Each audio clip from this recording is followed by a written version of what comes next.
Hello, I am Antonio SANDU, and today we will talk about pandemic, catalyst of the virtualization of the social space. The idea of virtual reality has only gained ground recently in the form of augmented reality, special glasses for virtual reality, and Second Life games, in which we have a meeting with another who does not have a physical projection but is just a digital avatar, an incipient form of artificial intelligence, or even another player. In essence, the virtual world is an alternative world to the one we live in and involve the development of digital interaction with other entities that exist in the virtual space in the form of avatars, digital extension of real people, or completely digital characters without correspondence in physical reality. There are a number of contemporary cosmogonic theories which we would introduce in what we have called quantum metaphysics, which consider that the current world we live in is actually a simulation. The idea of virtual reality is closely linked to the idea of simulation, of transforming reality into something that seems to be real, but does not necessarily have a material consistency, an ontological consistency, if we want, in philosophical terms. The idea of material consistency means that there is a substance associated with that information that we perceive. The substance that we experience on, or that our consciousness seems to experience, is a real substance, while the substance of a virtual world is an ideal one. It is only information, but is perceived as real, as what we encountering in a real life. Technological globalization can be analyzed from the perspective of the mutation that occur in an interpretation of social space, from the traditional one limited to the geographical coordinates of the interaction to the delocalized and universalizing one. The digital revolution produced a phenomenon of virtualization of the social space in the sense of transferring socializing interaction to virtual environments, with special and somewhat unpredictable consequences for the evolution of being and even to the human species. Next, we consider the identification of some constitutive dimension of the phenomenon of the virtualization of the social space, of its evolutionary tendencies, and on the eventual sociopathologies. We will follow the interpretative drift of the terms reality and social interaction, respectively, in the sense of deconstructing the traditional anthropological perspective on the human being, which we see as limited by our own corporality and proximity in the context of communication, globalization, and generalization of interaction. The cultural space, being essentially cross-cultural, generates a continuous renegotiation of the interpretation of the social reality and of the construction of new interpretative models. Understanding the interpretative drift of the concept of social reality in the context of communication virtualization allows us to say that the virtualization of social space has led humanity to explore a sui generis additional dimension of space, noetic experience in the form of instantaneous communication and virtual ubiquity. By virtualizing the social space, we mean the construction of a new communication universe in the virtual space and the transfer to it a social interaction with a globalizing character. The globalization of communication, and especially of online communication, creates a new feature of social interaction, namely the escape from physical space into social interaction. The globalization of communication and the virtualization of the social space modifies the behavior habits and type of communication interaction. Can suffering virtualization affect that leads to intrinsic change of the interactional specific by transforming the social space from a framework of interaction and coexistence into a mediated framework.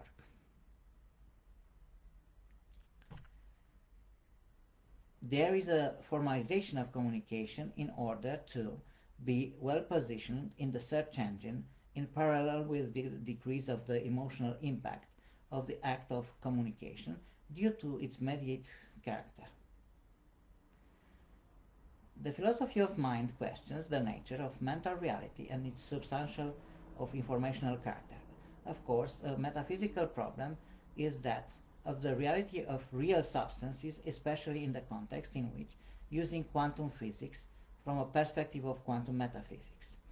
And we find that the substance we consider to be real, it is at the quantum level completely different from what we perceive, having a dual corpuscular and undulating nature, and not just a substantial nature as we perceive the macroscopic reality. We understand the idea of virtual from the perspective of quantum metaphysics as a possible post-religion explanation of the experience of existence, namely that this reality we live in is an actual contaminate with the divine consciousness and as a reflected reality, so a virtualized one. For Abhinavagupta, an 11th century Kashmiri philosopher, reality is nothing but a dream in the divine consciousness. Divinity hidden in the form of individual consciousness is recognized as divinity, or awakens from the illusory dream that become divine consciousness that play according to Brahma Sutra with itself. Dreaming of myriads of worlds, name and forms. Beyond the mentioned metaphysical perspectives in social practice, we can identify more and more illusory interactions, observing the social reality that we live in as comparing and immediately, which turns out to be nothing more than a social construction. Trying to define the idea of social construction, we can take as an example any object.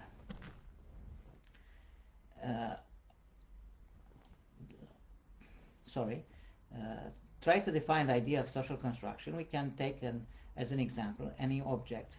Says a chair. We all agree it's a chair, but if I sit on it, that it becomes an object on which we can sit as a chair. But it could be a table, and when we put meal on it, and when we eat on that table or chair or whatever it is. What is a table? What is a chair? In the end, we are talking about language convention, which change with the transformation of meaning. There is that we call an interpretative adrift. By changing the meaning of a term or the definition with which we operate on the object or a social construct, we generate an interpretative adrift. If we manage to easily change the meaning of a terms that refer to immediately accessible material object, applying an interpretative adrift, changing their meaning, so we ask ourselves what they are and how can we talk about more complex objects. Here we can ask the questions from what height is a form of relief considered a mountain. It is often estimated that from 700 or 1000 or 1015 or something. The respective form of relief can be considered a mountain. The idea of mountains is a social constructed one, either based on height or on the opinion of the community, along with the first social construction, that of the mountain there is also that of the inhabitants of the community who consider themselves a mountain people. A social construct, once invested with interpretative power, objectifies and generates behavior specific to the new interpretative convention as if it had always been real. In constructionist sociology, interpretative risk is translated by the expression words create worlds. Constructionist sociology considers that this is the way we create meaning regarding the reality in which we live, in effect, our personal reality depending on discursive context in which we interpret the reality. This is the first meaning, or the most common, of the idea of social construction of reality. If a certain physical or mental object receive a series of definitions which we agree at the level of a group of people called interpretative community who accept to use the same meaning for the same object, and that object become a social construct. The idea of social construction of reality applies especially to symbolic objects such as values, standards, norms, professions, social phenomena, etc. We are talking about a social construction of normativity, a social construction of institutions, professions, daily life in general, the fact that we always have a process of allocating meanings to everything around us, by objects from physical space or object from noetic space also. When we talk about noetic objects, we are talking about emotion, feelings, values, worries, ideas, and so on. This is the first level of virtualization of the social space that occurs based on the process of social construction of reality. Compared to the physical object space, which is populated with substantial objects, the social space is one of our consciousness in which noetic objects appear, which do not necessarily have a material consistency, but a semantic one, but which influence our life. The first step in the virtualization of social space occurred when humanity began to talk about noetic products and introduce them into everyday life, whether it is more laws and so on, money. Plato speaks of a world of idea, which is a virtual one in that sense that is not a substantial one, but a noetic one. For Plato, however, the world of idea is real. Moreover, it has a deeper level of reality than the material one, because in order to assume our own reality, our ideas must participate in the world of a pure idea, where the ontological substance of our world come from, where the ontological substance of our world comes from. From here derives the subjective idealism, later developed both in Western philosophy and in Eastern spirituality, and which is based on the belief that there is a world of idea which is transubstantial, but we can have access, in which we can participate. Aristotle speaks of a world of forms and substance, being the first to distinguish between substantiality and forms. We are acquainted with form rather than substance.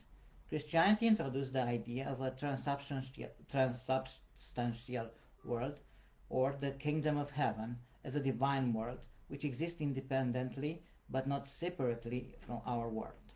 The world of Plato's ideas become the divine world of the divine consciousness, in which the divine idea become a world of logos, which is understood as a person, or hypostasis in Orthodox Church. The term person, from the Latin persona, literally means masks, the mask used by actors in Greek and Roman tragedy. The persona, the mask, was the one that the actor appropriated but on his face when he said his role, to took of his mask, put on or another mask, and could play another role. It is very interesting that the idea of divinity is related to ousia, to the unitary divine nature, or to the divine substances, speaking in Aristotelian terms, but also to the persona. We therefore have a divine, unique, co-substantial nature without speaking of creating substantialism over material substance, but of a divine essence, ousia, but also from divine person, the form in which the divinity appears to itself, but also to the whole of creation. Within the divine nature appear the three persons who are ultimately reunited in the idea of the Trinity, who are of the same nature, but therefore as a person, although originally the term persona comes from the term mask, and as non-essential identity was adopted to refer to the very reality of God's existence. The evolution of Christianity transferred the essentiality to these divine persons who are identified as the Father, the Son, and the Holy Spirit, distinct but indistinguishable existence of God. There is another interpretative drift of a term persona, from non-essential form to uniqueness in the inseparability of the divine substance. Christianity emphasized the idea of person, not only divine but also human, only the character of person being the one that ensured the individual access to divinity. Later, in current psychology, from the term person derived the term of personality, which returns somewhat to the sense of mask, which represent the social individual or in relation to the other. The term personality returns somewhat to mask in the sphere of psychopathology when speaking, for example, of multiple personalities. I illustrated by the term person the idea of interpretative drift following the transformation that the original term persona, mask, has over time from the non-essential figure who hide the true identity to the hypostasis, a distinct form of the Godhead, inseparable from the divine nature, therefore an absolutely essential element for the divine being, both within the Trinity and before creation, and which represent even the mystery of the triune uniqueness of God. The interpretative drift continued through the transition from the divine to the human person, which acquire a series of specific features, personal attributes that are specific to it, and from here it slides to a psychological outline, the idea of personality, and finally the context that of ancient tragedy, the Christian and later of psychological acquire distinct contradictory meaning, but retain a certain interpretative invariance, namely that of separating the individual from a common universal of the character from actor of a hypostasis toward the ousia, respectively, of the social personality toward the individual self. The interpretative covariance is the transition from non-essential to essential depending on the essence-appearance game that the concept of person illustrates and goes through. The idea of interpretative drift is particularly important for understanding the phenomena of virtualization of the social space, because in essence the process is one of adding a noetic dimension to a real element, virtualizing being a process by which a noetic object, including feelings, relationship, values, which are subject of reflection, it acquires a non-material, non-immediate value, and in addition there is an additional process of deconstruction, reconstruction, of transition from the preoccupation to the essence, to the essential, to a preoccupation for the formal. Postmodern society is an anecdotal one in which the emphasis is on packing and not on the content, or form not on the essence. Moreover, the packaging often seems to refuse the contact, that thus generating a culture of exteriority. We consider that this phenomena is also one of the virtualization, since the real identity, including that of individuals, is replacing by an approximate identity, a personality in the sense of a mask, and which only approximates the person it represents. Returning to the idea of person, the mask takes the place of both the character and the actor, the essence and appearance being confused. It derogates from the essentiality and deconstructs the idea of unique truth, pluralizing in the multitude of particular truths with valid and context. If we were to refer in the specific religious terms mentioned above, the phenomenon of virtualization preserves the person but eliminates the ousia, emphasizing the difference from others or uniqueness, even characterized without a bias toward common human nature. The identity of a person without substance can be called avatar identity, and an artificially construct identity to survive in a world that is unsuitable for us. In fact, the process of deconstruction is incomplete as long as it is not followed by a reconstruction, by a return to the essential unit, only not a monolithic one and imposed externally, but one in which to keep our identity in the network. The condition of the world as a simulacrum is emphasized on the model of electronic virtualization of reality when we communicate in computer networks, and then, due to the immediate electronic character in which our image appears to the other, we talk about simulacrum and simulation. When the mask overlaps with the essence, we have a simulation of reality. Objective nature means that existence of a material substantiality, while the objective terms refer to an inner nature, intangible and immaterial, purely noetic, but cognitively accessible based on intellectual knowledge. With the advent of virtual and augmented reality, a process of virtualization of communication and social interaction in the form of computer-mediated teleaction is developing. Human-machine interaction is another model of virtualization of human interaction. Descartes talks about two substances, one physical, specialized, res extensa, and one noetic, res cogitans. The philosopher raised the issue of the communication of two substances and their mutual influence. In augmented reality, we can experience in a relation on the computer and smartphone sensory experience of the noetic type, sensory experience that are not generated in physical immediacy.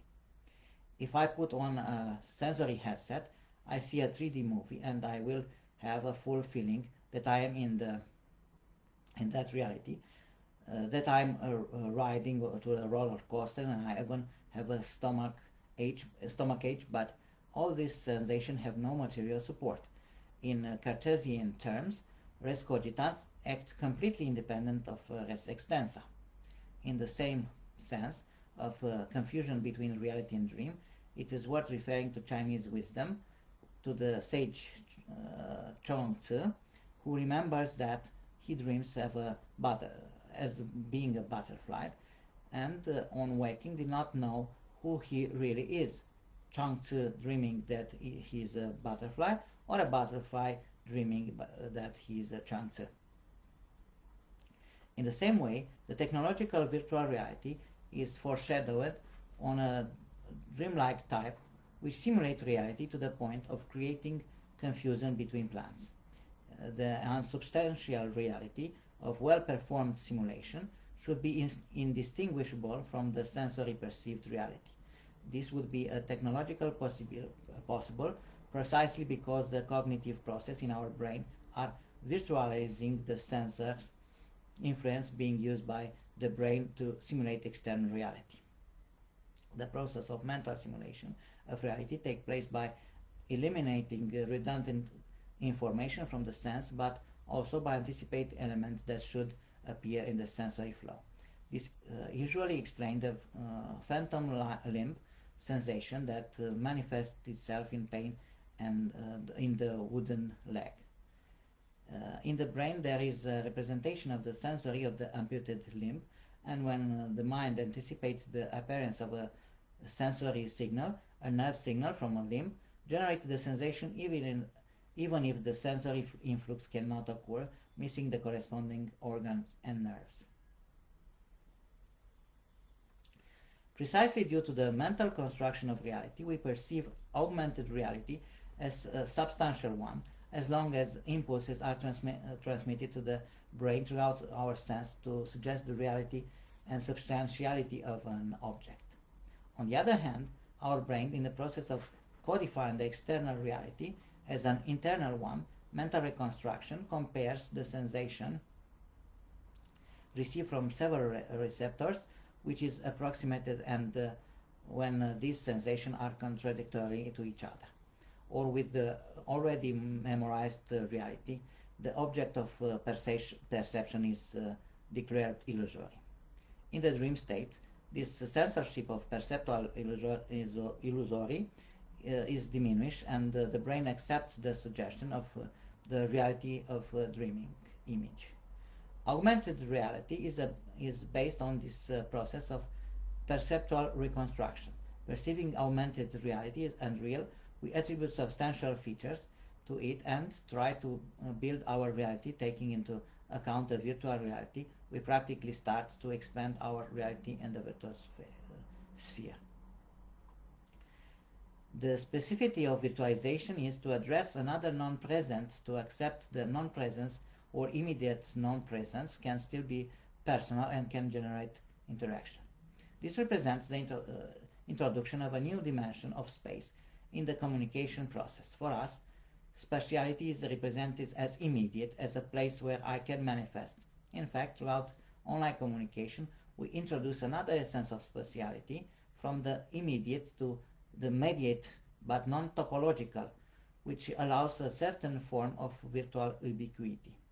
From an ethical perspective, the dimension of responsibility changes from the one toward the special and temporary contingent, the person next to you, the neighbor in ethical terms, to the responsibility toward non-presence, towards the ethical relationship with the neighbor immediately. The virtualization of communication denies defining element of the human condition, that of the face-to-face relation with others.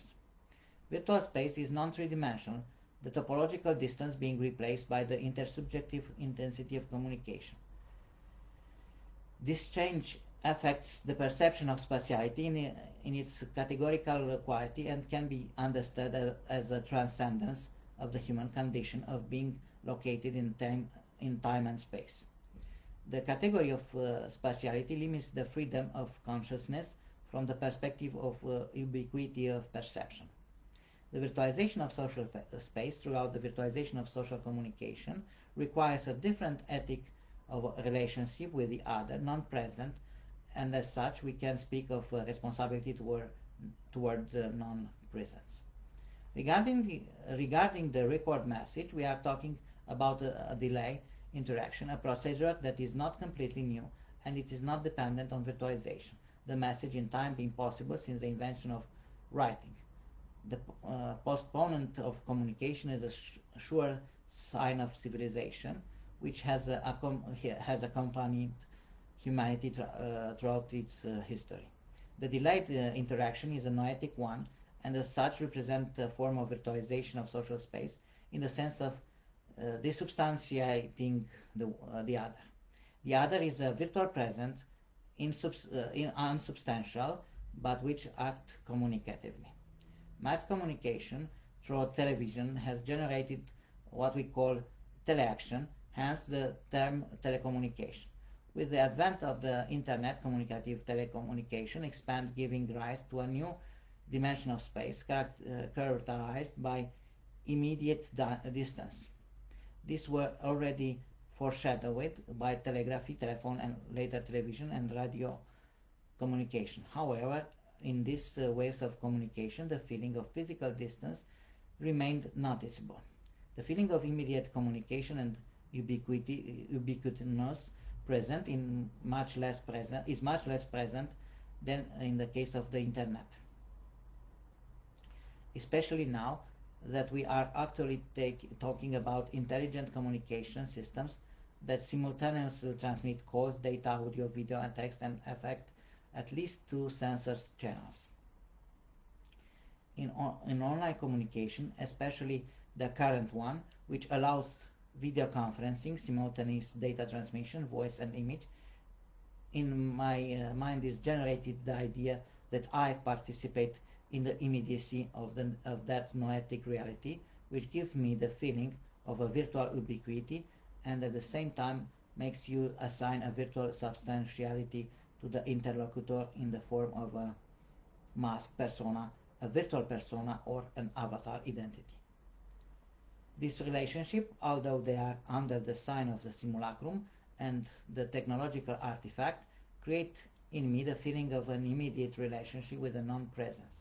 We're starting to carry out activity throughout telework, and this has become whispered throughout the planet. The courses are conducted online, and there is educational interaction, even if the answer came from a different location, because it simulates a regular group meeting, but not spatially located. The virtual ubiquity generates the sensation of moving to another dimension of space, a sensation that calls into questions distance. In our opinion, the accentuation of online interaction, especially in the pandemic period, when most significant social actions take place online, changed the nature of social interaction. For us, the virtualization represents overcoming an ontological obstacle for humanity in the constructive of immediacy, closeness, and the need for a contingent to be able to act. The socialization process we went through to build as a local being which emphasizes its substantiality. We need immediacy to be able to act. We perceive the limitation in the possibility of acting on the basis of distance as a component of our human finite nature, depending on our own corporality. Suddenly, we are talking about body extension prostheses which are not integrated in our biological nature, but which, with the development of bionic prostheses, begin to generate a symbolic non-biological body, especially as long as bionic prostheses can transmit decoded nerve impulse from the brain as coming from a bodily but not biological food.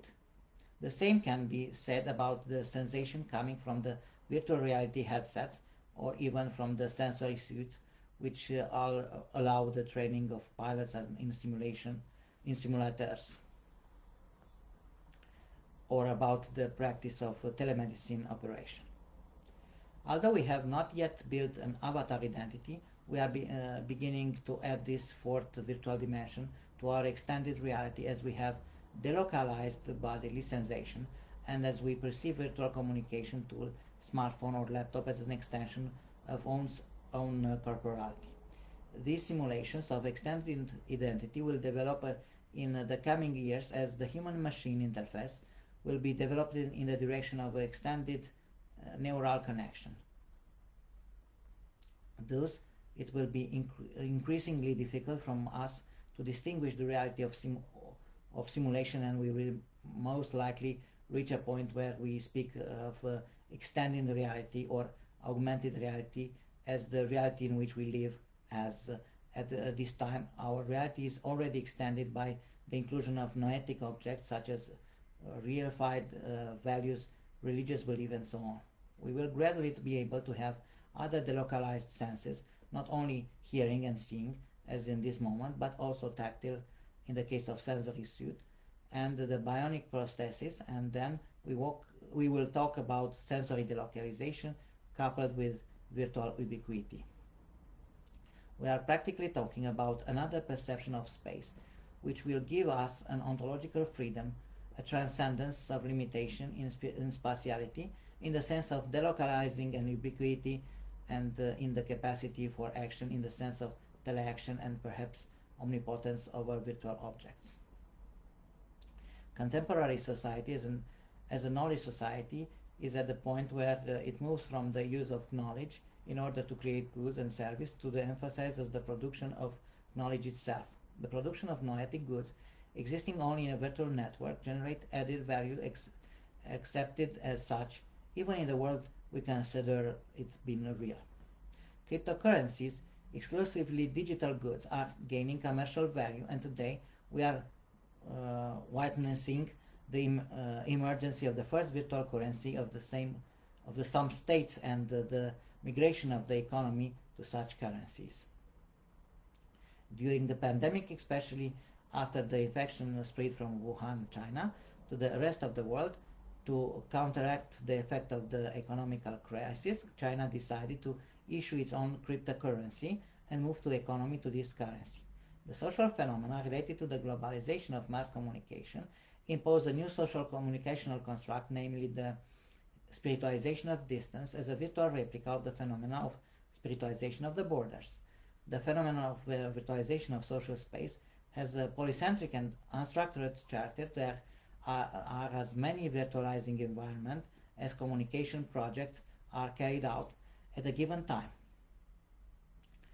A non-local consciousness can be interpreted as transcending the limitation of spatiality into a continuum of being. Social space virtualization technology based on internet and or virtual reality allow the emergence of an additional dimension, untraceable, in which consciousness manifests itself throughout interaction. Use of robotic arms in telemedicine, 3D printing technology, construct of object based on simple consciousness design without a transforming human intervention on a raw material. Constructive reality may itself be an objective for us, but we are talking about an objective reality in which is populated by substantial objects, and then we are talking about a virtual reality in the proper sense as a computer simulation of reality, and that practically we suffer a change in terms of the perception of spatiality in virtualizing interaction, in computer-mediated interaction, in the sense of a virtual ubiquity.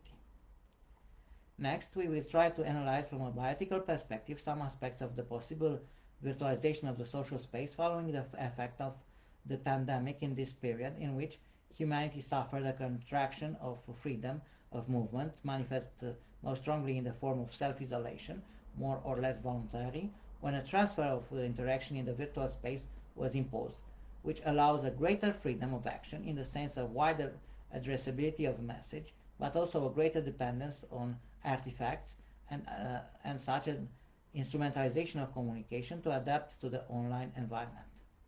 Placing ourselves in a bioethical discourse, we begin to analyze of the virtualization of the social space with the problem in the sphere of public health and the ways in which healthcare can be virtualized in the context of pandemic and later in post-pandemic society.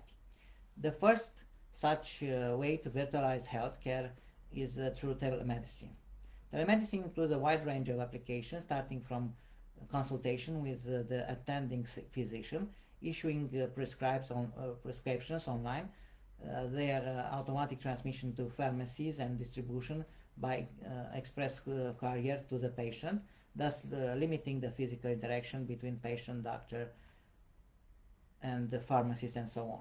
The virtual mediated interaction generally retains the characteristic of a classic query because it's one-to-one communication. We believe that this first form of virtualization of medical activity will diversify and become permanent in post-pandemic period because it has already become a habit to go online to the doctor. This will contrast with the classic image of the doctor's meeting with the patient present in the collective imagination. Current technology allows, where necessary, remote temperature measurement. There are thermal scanners that allow temperature measurement, and they are used in airports, even in agri-food markets, and so on. Also, outside the temperature, pulse and the voltage can be measured digitally, and there are already applications on mobile phone that do this. We are talking about smart bracelets that measure blood pressure, blood sugar levels, and can be programmed for direct reporting to the attending physician. This form of telemedicine cannot replace the meeting with a family doctor in any situation, but is a form that personally I think will be generalized, being approached by doctors and young patients, some of them being part of generation of digital natives, who will probably prefer this type of interaction to the classical one. An element that attracts our attention and that deserves to be analyzed from a bioethical point of view is that with the generalization of the type of remote consultation and the use of device for measuring blood pressure, blood sugar, pulse, and other conditions of the body. Such data may be subsequently requested for public institution to measurement of blood glucose level in a quarantine person and the reporting to the authorities of the level, which eliminated the confidentiality of the doctor-patient's relation and create a risk of data accumulation of a medical nature, other than those necessary to eliminate the risk to public health. Access to medical data beyond the limits of confidentiality and the legitimate needs for information in public health program may lead to inappropriate use of it and to discriminatory decision. For example, maintaining the thermoscanning measure beyond the emergency of public health period may be beneficial in identifying the risk of disease and preventing the development of disease both individually and collectively. On the other hand, this measure can create grounds for discrimination associated with the exclusion of sick people, but who do not pose a danger to public health from social life. Public health imperialism can prove unethical when rights and freedom are restricted in the name of disproportionality to the danger that restrictive measure combats. From a bioethical point of view, a balance must be sought between the right to privacy and the public interest in health. The generalization of telemedicine can create the condition for imposing a mandatory consultation at a certain time accessible to the majority of the population, including people belonging to various categories of vulnerable population. This approach to telemedicine based on digital consultation and the measurement of biological parameters to intelligent technologies associated with preventive medicine by creating the premises for measuring biological parameters and frequent population screening. Another component of the virtualization of the social space with reference to the telemedicine is the impact of artificial intelligence in terms of health assessment. Monitoring the health of patients, especially chronic one, based on artificial intelligence program with the possible notification of the attending physician about the situation in which certain biological and functional parameters are exceeded, can be beneficial in the care of chronic patients. The person's mobility or lack thereof can be measured automatically. There is already technology that warns us that we have not taken the necessary number of steps today. The interaction with artificial intelligence is a form of virtualization of the social space that will be more and more accentuated in the next period. At the beginning of the pandemic period, artificial intelligence was used to modify molecules that could be used in the anti-COVID therapy, thus increasing the chance of obtaining therapy based on remedies and molecules already on the market. Text in medicine, it will be used from diagnosis when it will be able to process much faster the biological data of the person. In fact, a large number of people, including for the purpose of use for large-scale screening to the identification of therapies, customized active molecules needed in treatment of various diseases. From a bioethical perspective, before granting AI specialized access to our data and our health situation and healthcare management, precise rules are required as well as limit on access to AI to diagnostic and treatment activity, especially regarding the provision of a level of autonomy to this software and this interpretation of patient data in the proportional of therapeutical solution. The development of telemedicine can only be based on a cooperation between the human factor and artificial intelligence, and we believe that this will become widespread in a post-pandemic period because there seems to be a possible experience related to doctor-patient interaction and use of AI both for diagnostic and therapeutical purpose. We will take about telemedicine, especially in an area where access to health service is difficult and where there are health inequality related to this issue, both due to the distance from healthcare centers and difficult access to mobile health servicing, including rescue service in certain locations, such as in a mountainous area. Despite the opposition of contesters, the 5G network will be able to cover most areas of the planet, and thus access to the telemedicine will be facilitated. There are also a number of risks that we see in the process of virtualization, namely an increase in the level of medicalization of social life that will cause an increasing dependency of medical, human or electronic consultation, but at the same time we will be less and less autonomous in their own health, in our own health related decision. Another area in which, following the pandemic, the degree of virtualization has already increased is that of education. Educational software has been a constant and current presence in our lives for some time. There are already universities that operate mainly in online environment, so the migration to virtual was not unexpected. However, the migration of education to virtual during the period was disturbing, both for students and pupils, but especially for teachers. Why disturbing? Because suddenly you are put in the situation to rethink as a teacher the subject. You have to rethink your teaching methods in order to adapt them to another type of interaction differently from the face-to-face interaction. The migration to virtual space has taken both teacher and students by surprise, at least, but not the last educational institution. First of all, there is the issue of internet access. Moving to the entire online education system has ignored a significant number of students and teachers who either do not have access to technology or do not have the digital skills to do so. Forced and accelerated virtualization of education generate inequalities, especially when discussing the conduct of online assessment, including those of particular importance. Even if the internet access is resolved, there are localities that are not covered by 3G, 4G, 5G, and so on networks and do not have internet access, or at least partial 4G coverage in limited and does not allow a broadband internet interaction requires for online courses with bidirectional video and audio sequences. Broadband internet raise issue related to information security, data transmission security, and even local data security. Another aspect is digital skills among both teachers and students.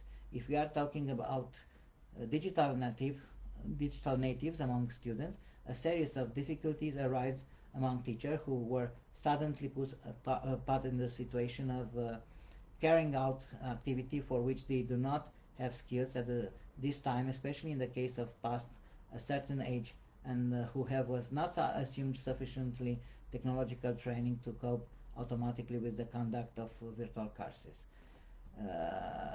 The evolution of digital education will be, from our point of view, spectacular in the next period. Digital education will be generalized and the independent study program will be developed exclusively online. In this context, it will be much easier for students from a continent to access top university from another continent. This will lead to an increase in competition between universities, leading in the medium and long term to polarizing of higher education among some of the top university and a decrease in interest in other regional university. When students have option to access online study program of any other world's major university, doing so from home, the criteria for selecting study program will be the most competitive price compared to the positioning of the university in its program study in various rankings and the prestige that the university enjoy.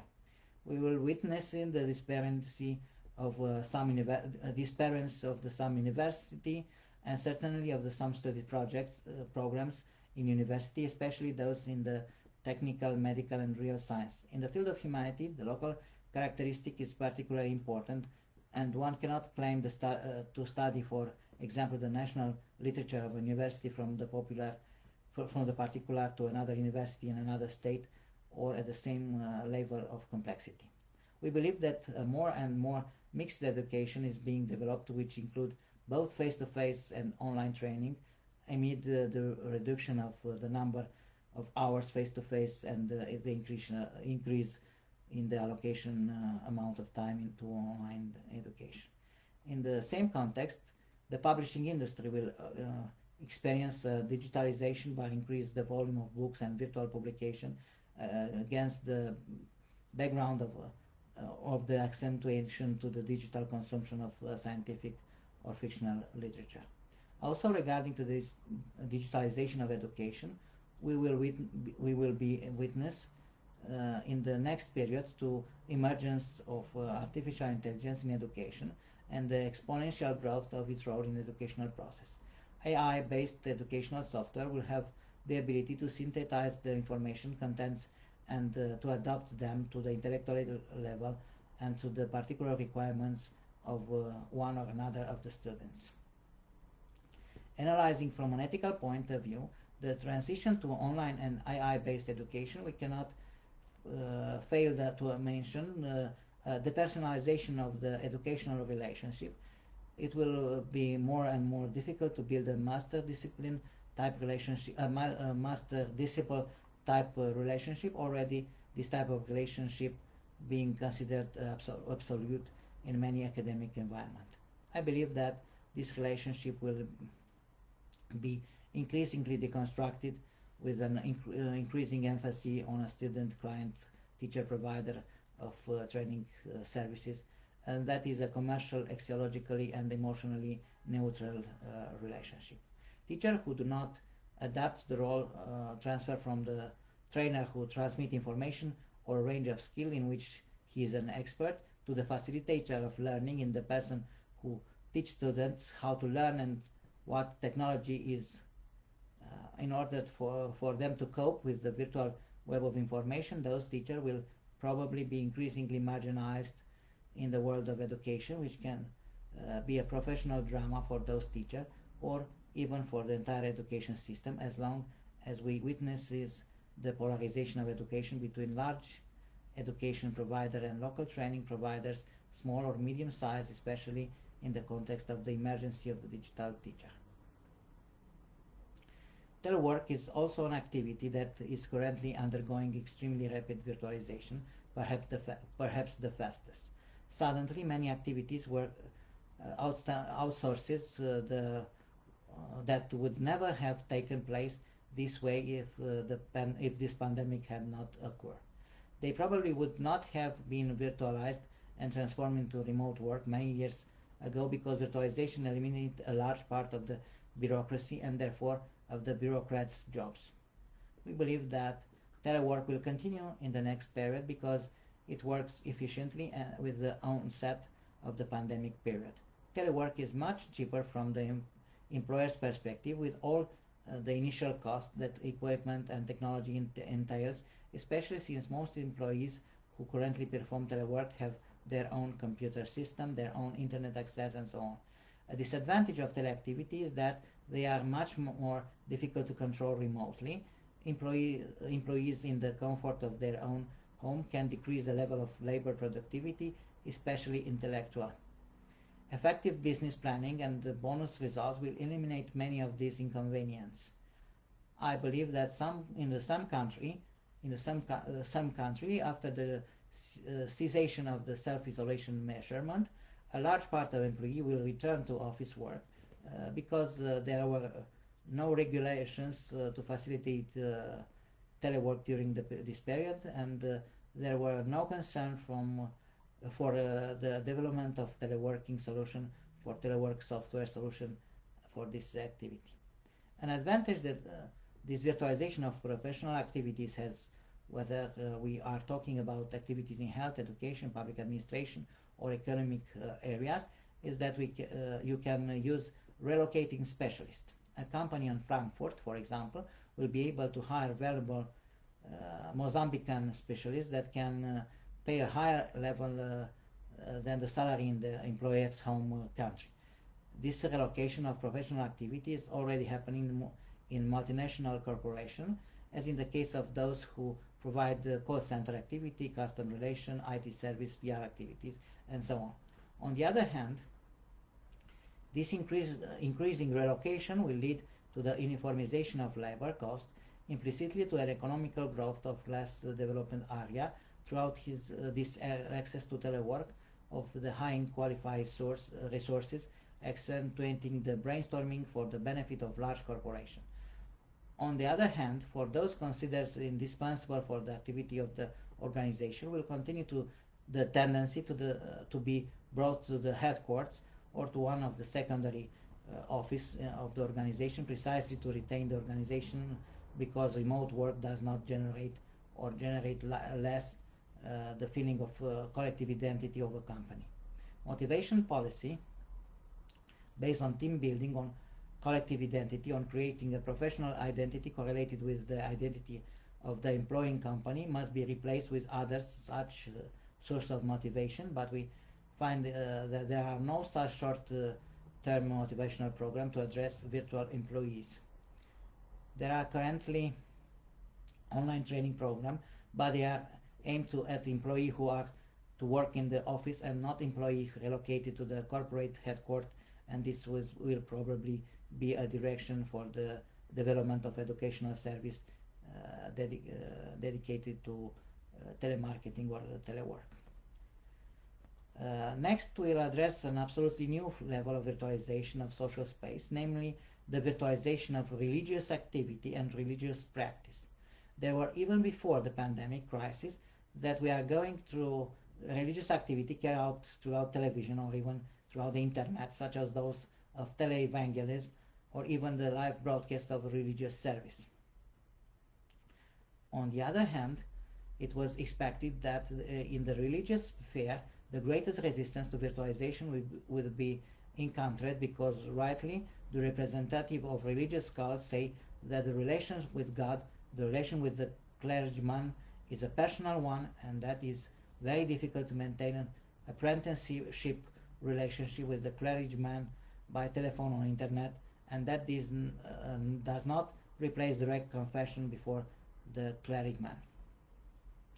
During the pandemic in the Catholic world, the Pope granted the release of sins to all those involved in the fight against coronavirus, medical staff, social workers, patients, and so on, without the need for a confession of sins, a physical confession making a gesture of virtual indulgence, transmitting throughout television and the internet, a gesture that can lay the foundation of a new spirituality that could be more and more present in our lives, even if we are not aware of this reality now. The fact that the services were broadcast online and that a habit of participating in online religious service was created may accentuate the tendency of some believers to have a personal but individual relationship in the home church with God. This habitus can lead in the long term to a depopulation of church, but, and hopefully not, to a resurgence of fanaticism and religious fundamentalism in response to this virtualization of religious practice. The frustration accumulated by those who have felt harmed by the impossibility of being able to participate directly in religious activity can be directed towards fundamentalism.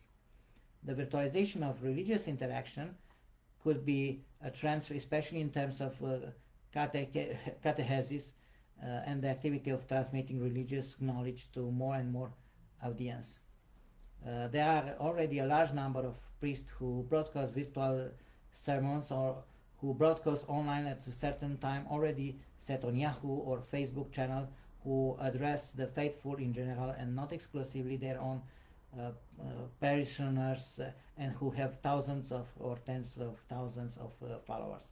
In this context of the pandemic, the emphasis was on individual practice, on personal asceticism, doubled by a personal religious communion as much as possible, including through the media, considering that in the absence of personal communication with the clergyman and in general with the representative of the cult of which the person are part, a major diminution of the religious feeling can be registered. The hypothetical virtualization of religious activity can develop in a positive sense, in the sense of the person's own spiritual search, or it can evolve toward the institutional deconstruction of certain religious cults against the background of a possible doctrinal eclecticism.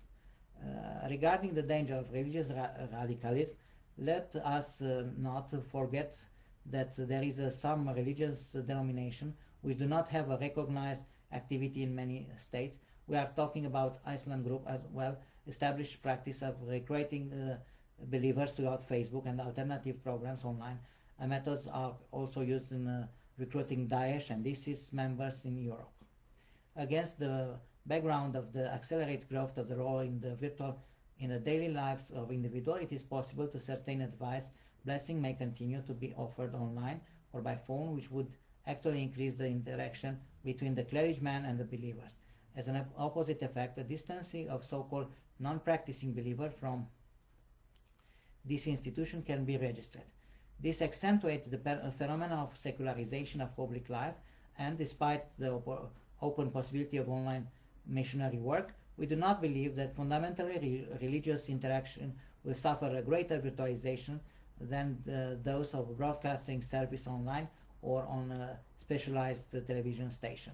We say this because officiating the ceremonial online precisely through the technological artifact generates a feeling of distancing from the authentic spiritual and a feeling of secularization, a feel that it will eventually be rejected by religious community.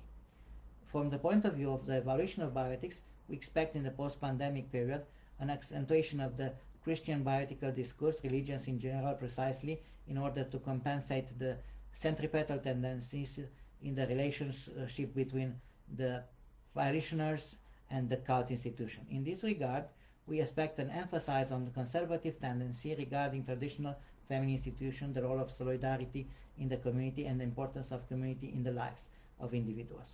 We expect an emphasis on religious firmness in defense of the dogmatic unity of various denominations, especially some neo-Protestants who will want to make their voice even louder heard in this spiritual symphony that risks become a global noise of virtual religious interaction.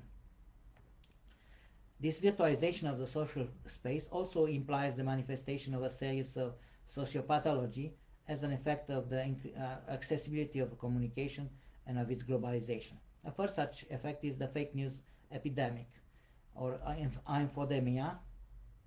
The manipulation of information in the public sphere can be considered an aggression both against the person receiving the information and toward the political stability, national security, and public health.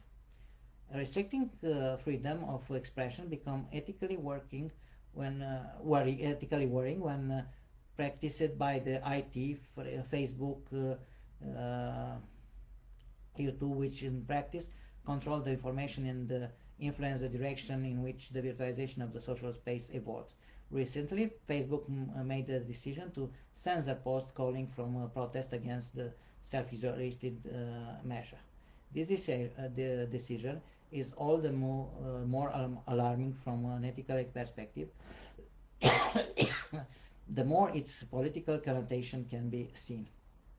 The ethical perspective on the conflict of value between the right to free expression and the need for public protection against the threats posed by infodemia to coronavirus should take into account the principle of proportionality of freedoms and restrict rights in relation to the danger posed by communication to be censored, their potential social impact.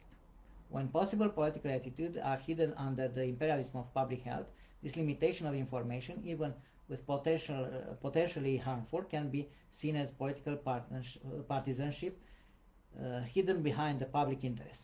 It is true that the sites in questions are the property of private company, and that in the rules of use of the accounts of these sites, users transfer ownership of the content of the post to this site, which give them the right to refuse publication. On the other hand, the restriction of freedom of information, including from alternative source to an official one, is danger for the quality of democracy in the country and even around the world in the case of the internet giants mentioned. The information monopoly and partisanship is all the more harmful as there are controversy in the public space, not yet fully elucidated, in which require the presentation for all points of view in order for the internet user to form his own informed opinion. In this regard, we mentioned the divergence of evidence-based opinion regarding the natural or artificial origin of COVID-19 viruses. Another pathology of communication that we are identifying at the moment is the increasing dependence on the internet among the population. Sociopathologies relates to the larger number of hours spent on the internet can degenerate into addiction that can be integrated into the field of psychopathology. The quarantine period, which restrict the possibility of physical entertainment, banning them, sport, closing theaters, cinemas, museums, libraries, and most bookstores, forced the public in search of an entertainment or culture to use the resources available online. Theaters, opera, and other cultural institutions have recently broadcast online performance, including live. There was a rich offer from virtual visiting museum.